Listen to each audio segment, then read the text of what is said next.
Subscribe now and press the bell icon.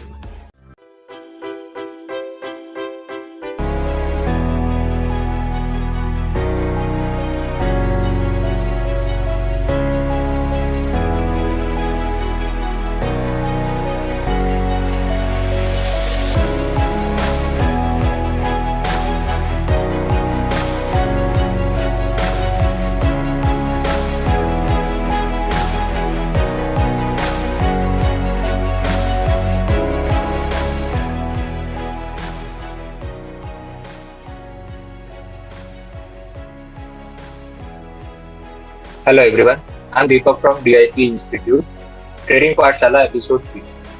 इस episode में हम देखेंगे कि इस वीक में मार्केट ने कैसा बिहेव किया है, निफ्टी और बैंक निफ्टी के क्या क्या इंपॉर्टेंट लेवल्स रहे हैं, कौन कौन से लेवल्स पे उसने सपोर्ट और रेजिस्टेंस बनाए हैं। चलिए निफ्टी से शुरू करते हैं। निफ्टी को सबसे पहले हम वीकली व्यू में देख लेते हैं कि निफ्टी कहाँ पे स्टैंड कर रहा है।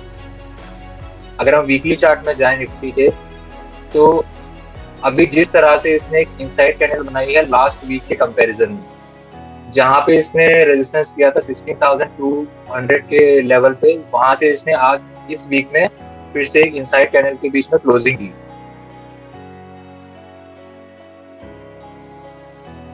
मार्केट के लिए अभी इस वीक के कैंडल का लो और हाई सबसे ज्यादा इंपॉर्टेंट मार्क हो जाता है। अगर ये वाला हाई ब्रेक होता है तो हमें अपसाइड मोमेंटम देखने को मिलेगा, अगर ये वाला लो ब्रेक होता है तो हमें एक और मेजर सेल ऑफ देखने को मिलेगा। लास्ट वीक में मार्केट ने बहुत बुलिश क्लोजिंग के साथ इस वीक मार्केट थोड़ा अंडर परफॉर्म किया है, थोड़ा इनसाइड कैंडल की उसमें एक क्लोजिंग दी है। अगर हम इसको छोटे टाइम फ्रेम में देखें, 15 मिनट्स टाइम फ्रेम में अगर हम देखें, तो मार्केट कंटिन्यूअस नीचे से एक सपोर्ट लाइन बनाता हुआ ऊपर की तरफ जा रहा है। यहाँ पे सपोर्ट लिया, यहाँ से सपोर्ट लिया ट्रेंड लाइन से, और ऊपर की तरफ से एक रेजिस्टेंस आ रहा है मार्केट के, और जो मेजर रेजिस्टेंस है वो है इसका 16,160 का।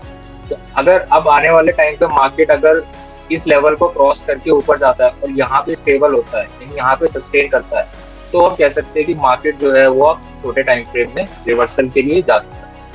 अगर यहाँ पे गैप डाउन ओपनिंग होती है या फिर फ्लैट ओपन होके नीचे की तरफ आता है और ये वाला स्विंग ब्रेक करता है और ये वाले स्विंग्स ब्रेक करता है, तो हमें वापस से एक अनस्टेबिलिटी दिखेगी मार्केट में।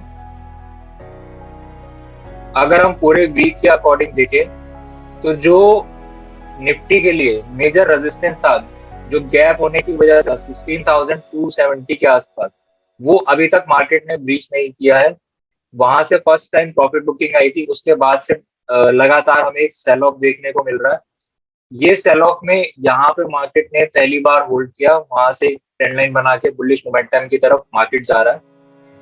जैसे जैसे ये ट्रेंड लाइन को मार्केट क्रॉस करता है और ये अपने रेजिस्टेंस लेवल स्टेन करने के बाद ब्रेकआउट देगा, वैसे वैसे मार्केट अपसाइड की तरफ हायर लेवल्स को होल्ड करने लगे। सेम सिनेरियो हमारा बैंक निफ्टी में है। अगर हम बैंक निफ्टी की तरफ देखें, तो बैंक निफ्टी ने भी 34,500 से बहुत मेजर सपोर्ट लिया, क्योंकि पोर्ट राइटिंग बहुत ज्यादा होती है, क्योंकि राउंड लेवल माना जाता है, और 35,000 पे मार्केट ने अभी भी मेजर रेजिस्टेंस क्रिएट कर रखा है। तो बैंक निफ्टी के लिए थोड़ा बहुत अभी स्ट्रगल और होगा अगर ये 35,000 लेवल को ब्रीच नहीं कर पाती। यहाँ पे market as per global scenario gap up open होने के चांसेस है। अगर 35 लेवल के अराउंड ओपन होती है और ये वाला लेवल को सस्टेन करती है मॉर्निंग आवर में, तो मार्केट अपसाइड की तरफ जा सकती है। अगर मॉर्निंग आवर में ये वाला लेवल सस्टेन नहीं होता और ये सेल ऑफ की तरफ आता है, तो वापस से 30,000 हमारे एक क्रूशियल रेजिस्टेंस बनने वाला है। बैंक निफ्टी ने फर्स्ट टाइम 35,000 से सपोर्ट लिया, सेकेंड टाइम 35,000 से सपोर्ट लिया, उसके बाद यहाँ पे होल्ड करने के बाद 35,000 का लेवल इसने ब्रेक डाउन कर दिया नीचे की तरफ। उसके बाद वापस से जब ये उस लेवल की तरफ क्रॉस करने लगी, तो वहां से एक सेल ऑफ आया, क्योंकि यहाँ पे कॉल राइटिंग बहुत ज्यादा हो गई, तो वहां से एक मेजर सेल ऑफ आया, जो कि यहाँ पे अब सपोर्ट एरिया बन चुका है। तो इसी 500 पॉइंट्स के बीच में बैंक निफ्टी जो है अभी स्ट्रगल कर रही है। इधर वे किसी ना किसी साइड इसको अपने लेवल्स ब्रेक करने पड़ेंगे, तो ही हमें एक मोमेंटम मिलेगा। एज पर ग्लोबल सिनेरियो हमें एक बुलिश मोमेंटम के लिए प्रोबेबिलिटी है, पर अगर ये डाउन साइड आने की ट्राई करता है और ये वाला स्विंग ब्रेक होता है तो हमारे लिए ये वाला लेवल भी एक मेजर रेजिस्टेंस बन सकता है। अगर हम बैंक निफ्टी को वीकली चार्ट में देखें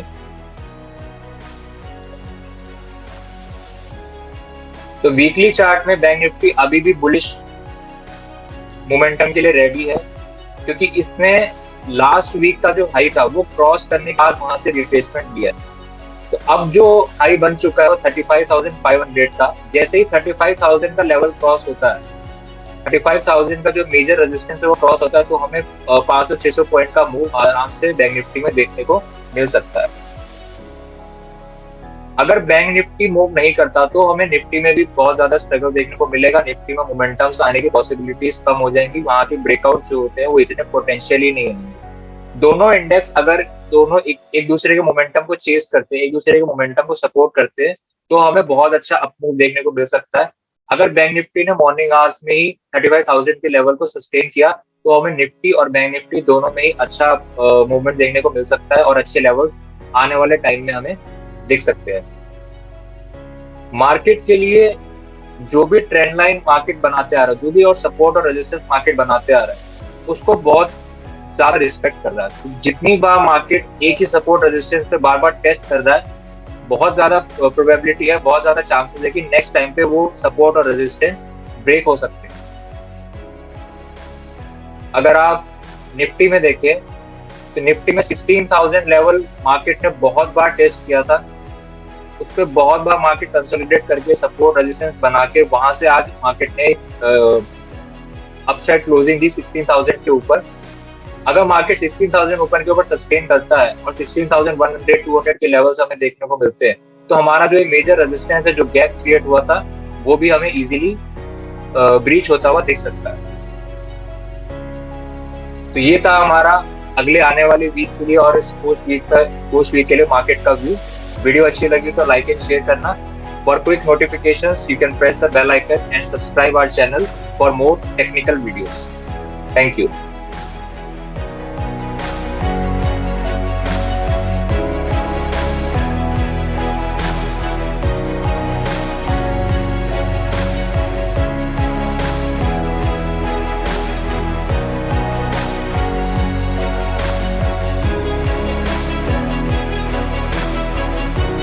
Subscribe now and press the bell icon.